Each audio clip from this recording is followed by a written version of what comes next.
Alam mo minsan, iniisip ko, bakit kaya ang buhay parang pelikula na walang script? May mga eksenang pinlano mo ng maayos, pero biglang, cut, ibang kwento na pala ang tinatahak mo.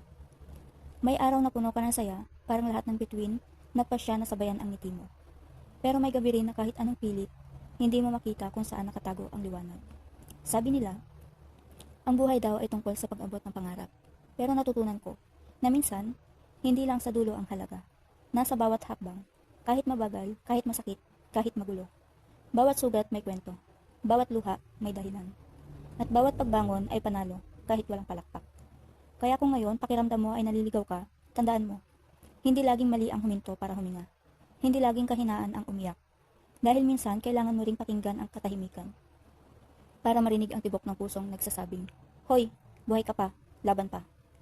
At kapag dumating ang araw na marating mo ang lugar na pinapangarap mo, lingon ka sandali, makikita mo, hindi lang pala ang destinasyon ang maganda, kundi lahat ng dinaanan mo, lahat ng sinubok mo, at lahat ng ikaw na nabuo habang naglalakad. Dahil ang buhay hindi perpekto, pero ito ang pinakamagandang regalo na ibinigay sa iyo. At ikaw lang ang may kapangyarihang sulatan ang kwento nito.